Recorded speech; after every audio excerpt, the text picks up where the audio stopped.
Report from Mayor Julie Ward-Bujalski. Thank you very much. It's so nice to see all of you. As you know, I'm not even awake yet. And I certainly don't speak to people this early in the morning. No, I'm kidding. I'm awake. I've been awake for quite a while, unfortunately. So you're going to see something kind of funny this morning. We're going to be filming here for our State of the City, which is next Thursday that the Chamber is sponsoring. So I want to encourage all of you to look at their Facebook page or website and purchase a ticket. It's going to be a nice luncheon, which is going to be held right here.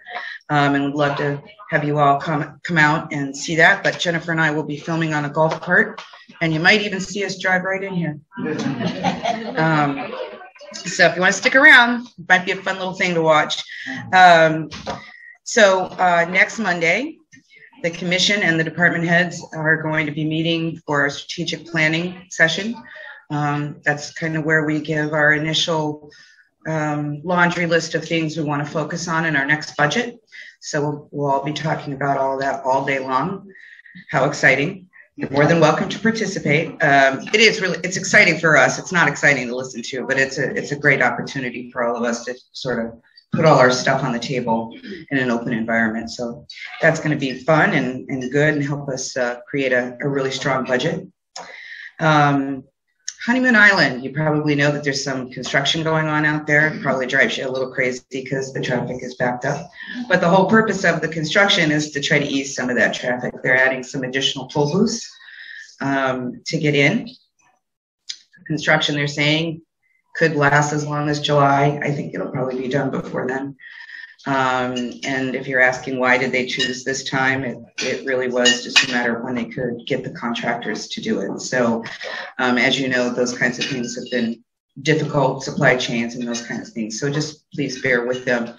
But this is going to be a really good thing for Dunedin Causeway and getting out to Honeymoon Island. Our commission and our team and Forward Pinellas has been working on this for, I think, 3 years. And it's finally, the first piece of it is getting done. What we also want to do is a better roundabout out there at the entrance. So if for whatever reason they get full and they close and you can't get in, you have an easier way of turning around. That won't be happening with this round of construction, but there'll be a second round of construction. Again, that's government for you. And then in addition, Pinellas, FDOT is going to be doing some improvements to the intersection, I think starting in about 6 or 8 months at the intersection of Curlew and alternate 19. There's some safety issues. There are also a lot of backup that happens there. Again, as you're going to Honeymoon Island or trying to get through there while everybody else is trying to get to Honeymoon Island, you'll remember that, you know, the traffic can back up on Curlew all the way to Belcher. So they are actually going to be looking at adding lanes on alternate 19. So instead of the 2 lanes, 1 lane in each direction, you would have 2 lanes in each direction for a period of time to try to ease the congestion. I have not seen the design. I don't think any of us have seen the design yet. Have you seen the design, Ryan? Anyway, it ought to be pretty cool. We'll see. Hopefully it'll be a good thing, and hopefully there'll be a lot of safety measures for the folks crossing on the trail. But these are all things that we've been working on with our partners to try to ease up this problem that we've had for decades. In addition, Pinellas County will be putting up, Pinellas County and FDOT, their intelligent traffic system signage. You might have seen one on County Road 1. They're going to be doing that along Alt 19 and along the causeway to let you know that if people are getting into the park quicker, their parking may close quicker. It's meaning that the park might close for periods of time. So over the next year, you'll start to see this signage be installed, and the park will be able to control what it says, and it'll tell you whether they're closed or maybe how long it might take to get in there. So these are all steps that we're working with our partners to try to get over the next, I would say, 2-year period to ease the burden of the traffic in that area. So very excited about that. As you know, the Highland Games are coming up on April 2nd. You're going to be one of our sponsors today from our Scottish delegation here is our Scottish Arts Society, so Scottish American Society, sorry. So we're really proud of this upcoming event. We will be having a visitor from Scotland. When Jennifer and I and a team went over to Scotland, we met Caroline Mathers, who was the director of their Art and Historical Museum in Stirling, and they will be coming over for the week that Highland Games is here. So we'll be bringing her around, introduce her to everybody, so keep your eye out for her. We're excited about that. Another thing that we're working on at Fort Pinellas is waterborne transportation. You know that we do have the ferry that comes here, but when COVID hit, it kind of died down a little bit. We're working on a more permanent ferry that comes into Dunedin and Clearwater, as well as a South County ferry for like Madeira Beach and St. Pete Beach. So that's something I want y'all to watch out for. Again, a way to get cars off the road and tourists. And speaking of tourists, it's interesting. I happen to sit on the Tourist Development Council, which is the advisory board for Visit St. Pete Clearwater. I'm sure you've all heard of that. We just recently got the annual visitor profile report that I wanted to share with you because, you know, everybody talks about how congested we are and overdevelopment and all of those things. And I thought some stats would be good for you. So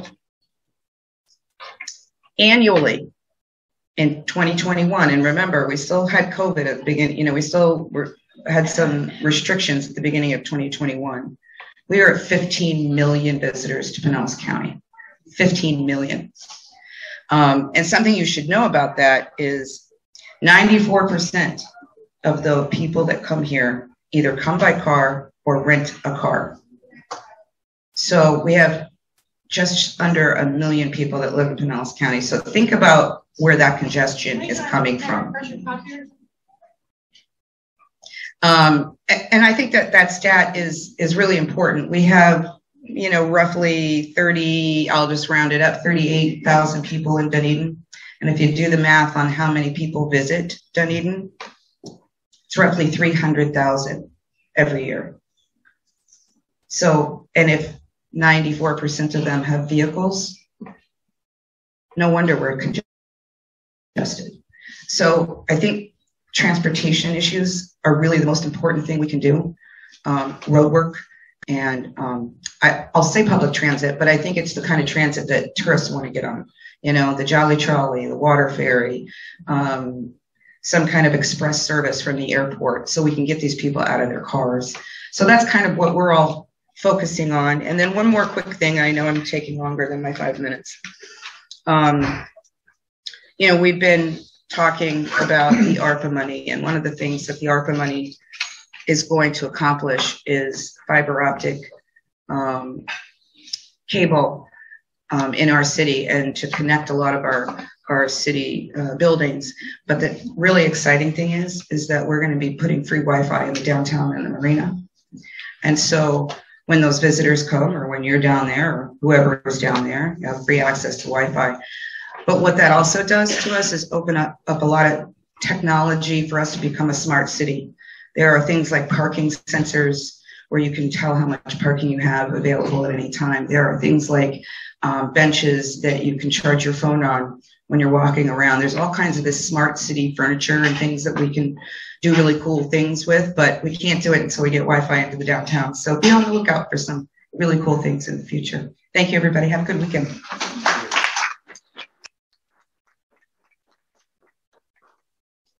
Thank you, Mayor. I think we all agree these city reports are incredibly valuable to the meetings. So next we have a couple of speakers who will be coming in succession. We have our sponsor speaker first, Alan McHale. So we've got a initial introduction from the mayor, but yes, we hope you're here to tell us more about the Highland Games and other games. Good morning. How's everyone this morning? Hopefully you've all recovered from St. Patrick's Day yesterday, celebrated in your own way with your green and your brisket and your cabbage like we did. So for those that have got a headache this morning, I'm sorry, not my fault. I have presented to many of you before, so I'm not going to repeat everything that I've done before. They've only given me 5 minutes, so It's a real challenge for me. For those of you who don't know, the Scottish American Society of Dunedin are situated in the Scottish Cultural Centre, which is right opposite Caledonian Brewery in the downtown area. We're just behind the brand new parking lot that the city graciously created last year, which has been really helpful for us. Most days, Scottish American Society are promoting Scottish culture and Scottish arts in the city by subsidising and supporting classes on a daily basis. We have classes almost every day in Highland dance, Scottish country dance, piping, drumming, musical theatre and drama. And we've probably got somewhere in the region of 100 to 120 students that are involved in these programmes through the week. Every month we also have our Celtic Concerts. The Celtic Concerts that we produce at our hall are not the kind of Celtic music that you would get in the local bars. We bring in national acts from the United States, from Canada, from Ireland and from Scotland.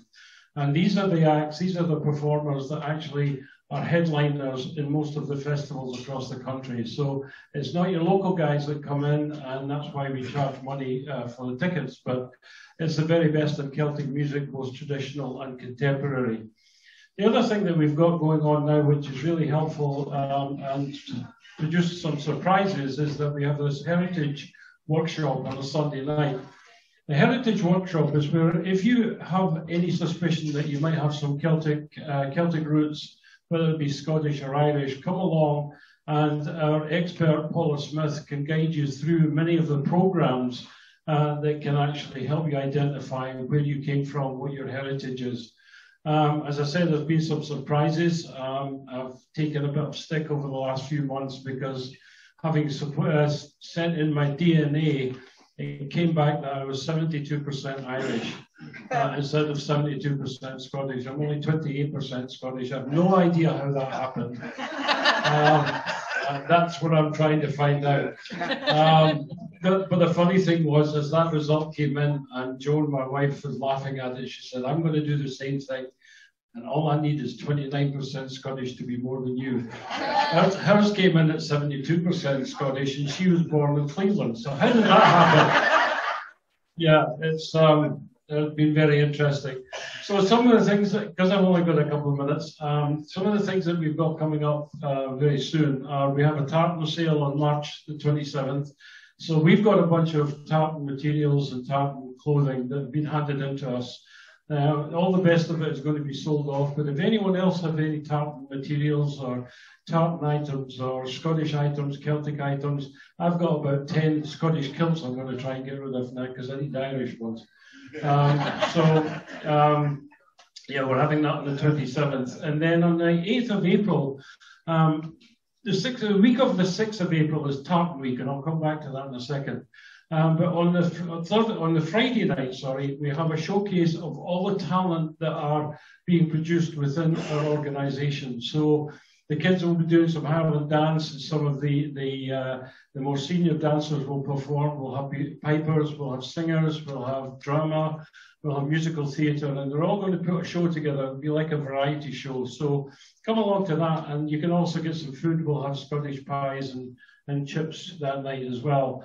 Then on the Saturday night, we have a guy coming from Dunedin, sorry, not Dunedin, Dundee, Scotland, a guy called Bill Mullen, who is a singer, and he is actually an expert on Scotch whisky as well. So our whisky tasting will have somebody who actually knows what they're talking about, and not someone like me who thinks they know what they're talking about. And then after that, we've got, we're actually going to do some different concerts through the summer just to keep ourselves going. We try now to get entertainment into the downtown area in our place every month of the year, and we're going to plan that for this year. And the last thing is that we'll be at the Commission meeting on Tuesday taking the proclamation about Tartan Week. And Tartan Week is where the Americans celebrate the impact that the Scots had in building this fantastic country. Back in 1320, there was a document called the Declaration of Arbroath, which was created, which separated church and state and gave the power to the people to determine their own destiny. The basis of that document became the Declaration of Independence many, many, many years later. And the Declaration of Independence was signed by over 30 individuals who had direct or indirect association with Scotland. They were either Scottish themselves or they were Scottish heritage. So we've had a great impact in this country. On the 6th of April and all that week, we'll be celebrating in the Scottish Cultural Centre. And hopefully you can come along and join us. So enjoy the rest of your day, recover from St. Paddy's Day if you have to, and hopefully we'll see you downtown. Thank you.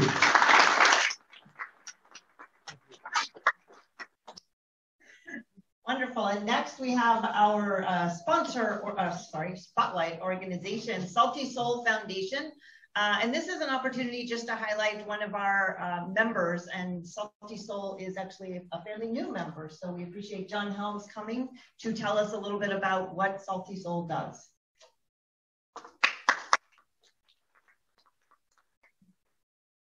I'm going to set this here. I don't think I really need the mic, but if you can't hear me, just let me know and I'll hold it. Thanks for having me. I am John Helms, and my wife and I started Salty Soul Foundation back in 2017. So we were residents of Dunedin, and we were at the Causeway every Saturday or Sunday and most of the week. But so we got to looking around, and there always seemed to be trash. I'll tie in the mayor's statement. There's 300,000 visitors to Dunedin. They go to the beach. We understand that. So we're here. We clean it up every once a month on Saturday since June 2017 is when we officially started. We went out to help a local family. They wanted to do a beach cleanup to start their charity, to kick it off. There were 8 of us out there. On the first cleanup, we had maybe 100 pounds of trash. And since then, we, on average, have about 250 volunteers out on any given Saturday when we're out there. And of that totals, since 2017, we have cleaned up over 18,000 pounds of trash from the Causeway.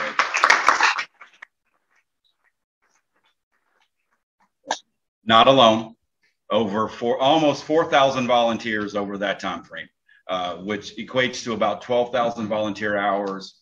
That is anywhere from age 2 to 90. There's a lot of Bright Futures volunteer hours getting picked up on these days.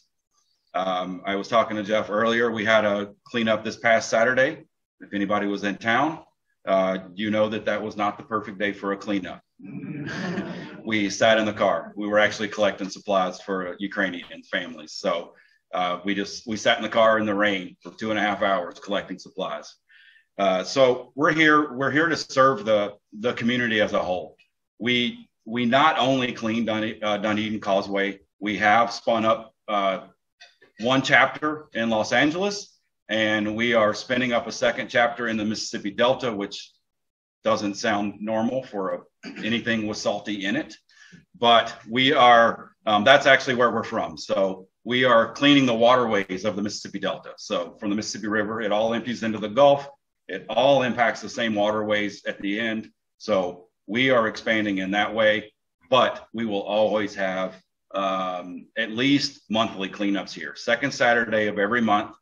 We take 2 months off, July and December. July, because everyone knows how hot it is. We do end up actually cleaning up, but we just don't schedule one. We do have, so it's every second Saturday of the month.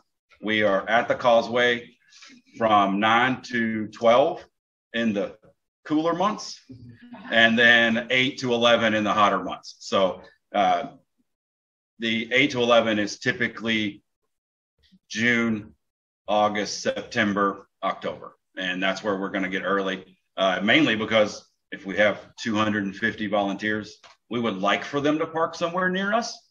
And so that we can coordinate, we do cover bridge to bridge. We have had up to 325 volunteers on a Saturday. I've seen several of you out there on these cleanups. And once they get that large, we just send them past the bridges. They will go all the way to the gates of Honeymoon and all the way back up across the bridge and clean closer to the, I don't even know what the little park is at the front.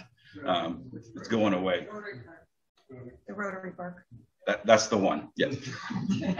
I don't get that far up. I usually sit in the middle. But so that is our basic spill. We don't really do any kind of fundraising. At the cleanups, we will have our apparel, and that goes directly to the foundation. So you can find any information you would like at saltysoulfoundation.org, and then that will eventually get you to saltysoul.com, which is the clothing and it's apparel and decals and stuff like that, and everything goes back to the foundation.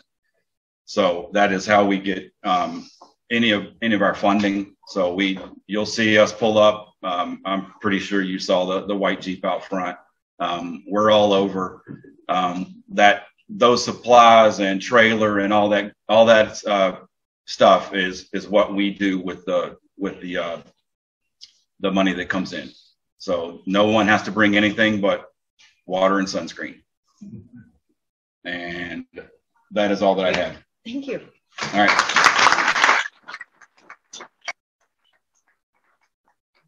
Thank you, John, and thank you for being a part of DCO. And next we have Katie Ducharme. We already heard her singing this morning. Now we get to hear her talking about a new initiative from the Chamber called The Hub. And Katie, yeah, all yours.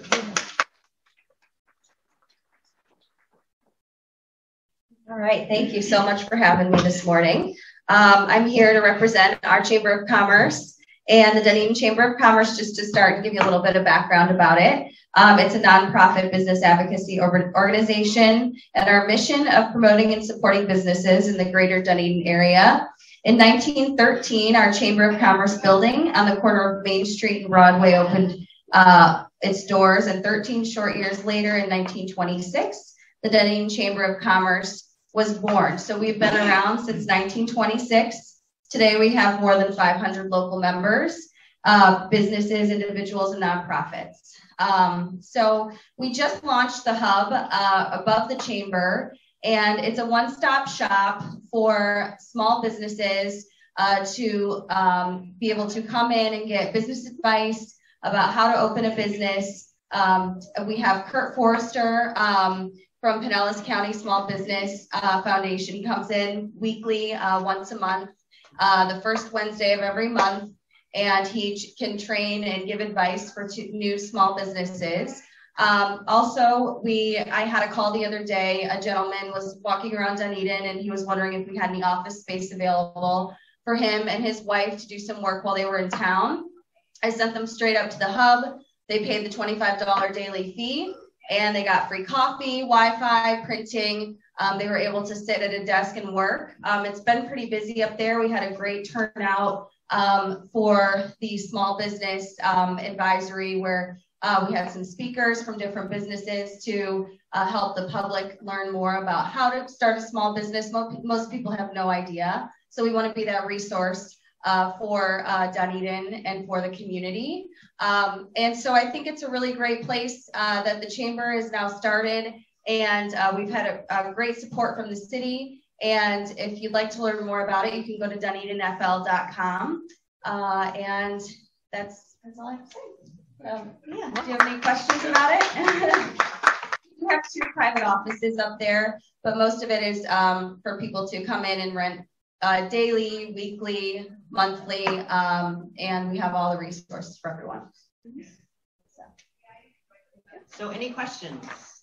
Victor.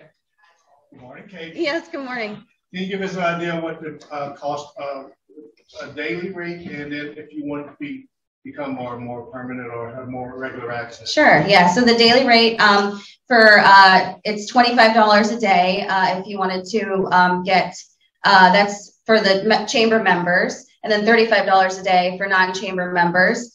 We do have free space if you are a member of the Chamber. I'm glad I just kind of segued into that. If you are a member of the Chamber, you can use our conference room. We have conference rooms available downstairs, and we do have the discounted rates. If you go to DunedinFL.com, we have different options. You can rent weekly for $125 or monthly as well. So we just have the different rates on there.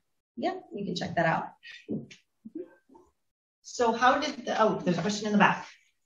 Do you have any support services for people, for instance, secretarial or, that kind of thing, if people need someone to help them out with typing or, I don't know, whatever? Yeah, so we do have, we do have a program. There's a calendar that you can look at to see the different things that we offer for the community on DunedinFL.com. Like I said, the first Wednesday of every month, we have the small business Kurt Forster from Pinellas County come in. And then this past week we had, there was about 4 different businesses that came in to help train people on different things and teach them about different things, but typing might be one of them, or computers would be something that we would have on our calendar to help people learn more about how to do Microsoft or different office type computer things. Yes, so we do have things on our calendar like that. I don't have the calendar memorized, but you can go to that site and see what we have on our agenda. And if you have any anything suggestions, we're open to getting those type of professionals in there to help train the community. So absolutely, all the feedback is welcome for different things or for different people to bring different people in. Yes. Mm-hmm. Could you say just a little bit about the entrepreneurial community in general and what prompted this new initiative? Yeah. So I think people were working from home, and it's interesting that you have different people in insurance and real estate, in finance. They don't have a brick and mortar. A lot of them, they work from home. They don't know, when they go to, nothing wrong with Starbucks, that they go to Starbucks or different places in the community to have meetings. And sometimes you want more of a professional space, and you want to be able to say that you have an office somewhere. So we can do that at the hub. So this kind of prompted our community in the need of, after COVID, people more working from home, but wanting to also get out and start having meetings again. And we wanted to be that support for the community. So that's where it came from. Good. Thank you. Yes. Just a quick question. How far in advance did you have to make a reservation for, say, a day's worth of? Yeah. So it is drop-in.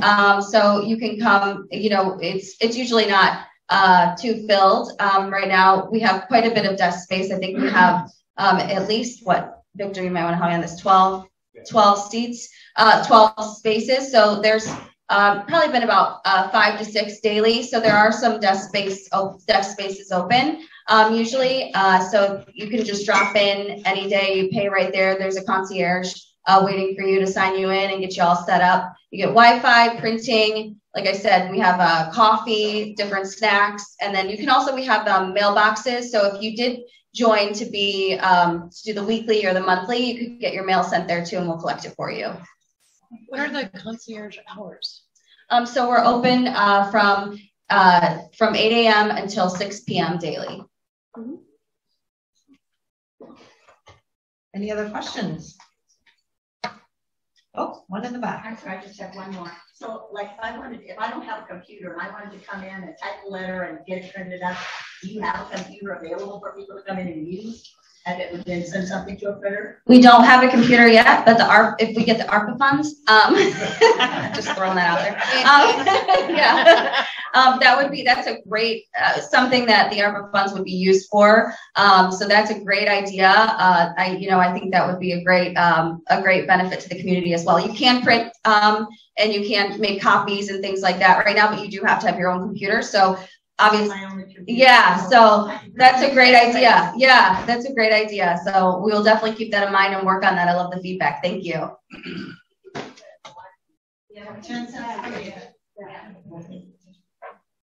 Good. Any other questions?